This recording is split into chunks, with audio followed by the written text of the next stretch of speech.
the government spending multiplier is bigger, so you would get a bigger bang for the buck. And we at least have the potential for an increase in government investment. Whether we actually do that or not is a political issue, not an economic issue. So if politicians want to vote that this increase in government purchases went into government investment activities, that could clearly happen.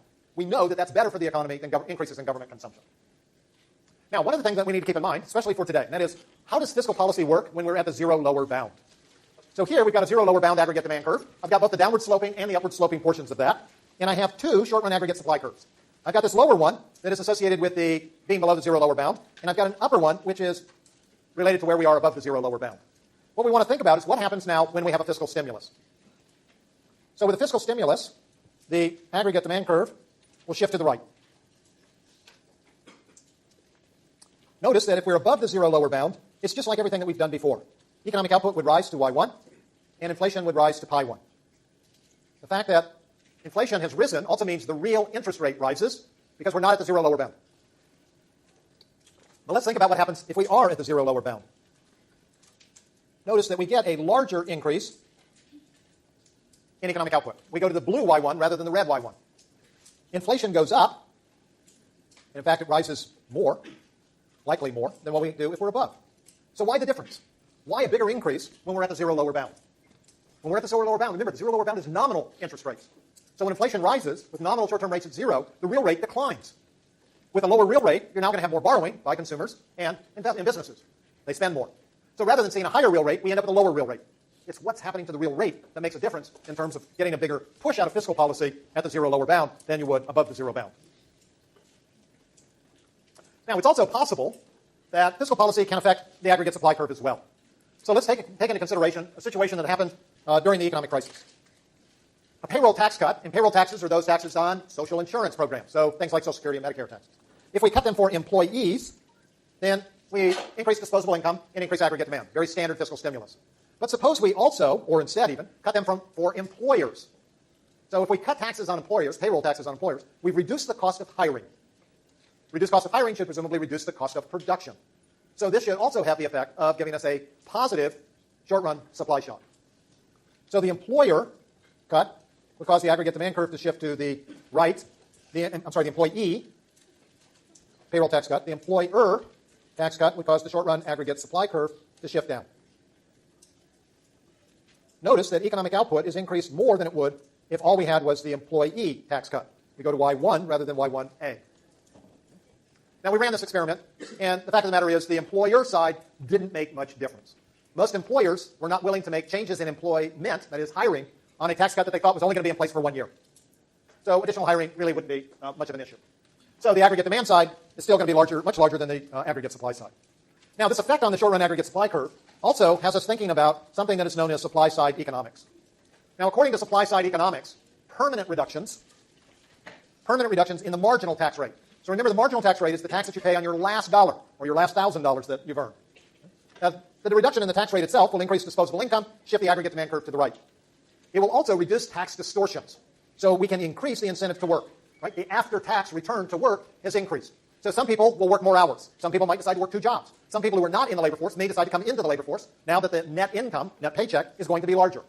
If that happens, or to the extent that that happens, the labor force is now larger. A larger labor force means potential economic output is bigger. So in this case, to the extent that supply-side economics works, these kinds of changes in marginal tax rate affect both the aggregate demand curve as well as the long-run aggregate supply curve. So again, our standard case would be tax cut increases aggregate demand. The supply-side economics would also say that the long-run aggregate supply curve would shift to the right. Potential economic output would be higher. And because of the increase in long-run aggregate supply curve, the short-run aggregate supply curve would also shift down. So where we would end up in that first year is a somewhat larger economic output. Right? We have both the supply side and the aggregate demand side effects. So this kind of looks like that payroll tax cut so far. But then we would have an ongoing situation where inflation would continue to fall.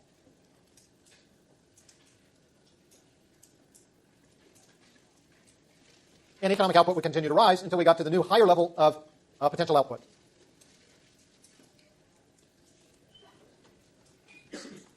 Now, supply-side economics is very controversial. And one of the reasons it's controversial is not because it says that lower taxes provide greater incentive to work. Almost everybody agrees with that. Where it becomes controversial is when it talks about how big the magnitudes are. are permanent changes in marginal tax rates sufficient to really shift the long-run aggregate supply curve far to the right? Now notice if it is, and here's one of the controversial conclusions, if it is, that is we get a big change in output over time, then even though the tax rate is lower, tax revenues might end up being higher.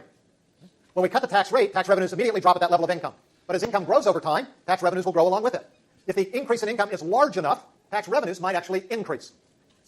Which says that if there was also no change in government spending, this tax cut could be self-financing. Raise enough revenue to completely pay for the tax cut itself.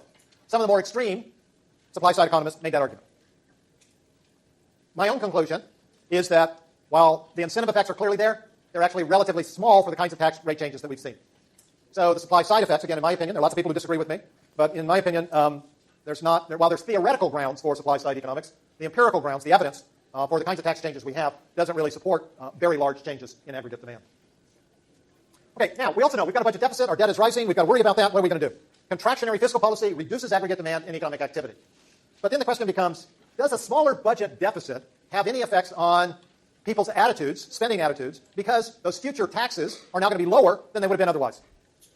So again, if I change my behavior today because of what I view my future tax liabilities to be, then we can have, we might get a very different outcome. So I'm going to skip this part, mostly because I don't like it. And so let's talk a little bit about what is known as Ricardian equivalence. So this whole notion about looking into the future and seeing how things are going to change in the future and do you change your behavior today is the essence of Ricardian equivalence. So Ricardian equivalence was named after David Ricardo, a British economist working about 200 years ago, who first introduced this notion about forward-looking economic agents and how they saw things in the future affecting behavior today. Now notice that we have actually built some of this into our standard model. So if you think about autonomous consumption, one of the things we have in autonomous consumption is expected future income. How we see our future income can affect spending today. We see the same thing in the investment function. Our expected future marginal product of capital, right? It's something that we expect to happen in the future can have an effect today.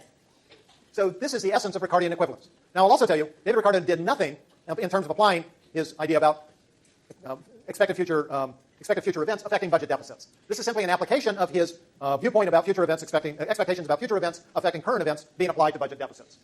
So there are all sorts of degrees of Ricardian equivalence. So we want to think about complete Ricardian equivalence. So what complete Ricardian equivalence basically says is the following. Over time, we would like to have a smooth consumption stream.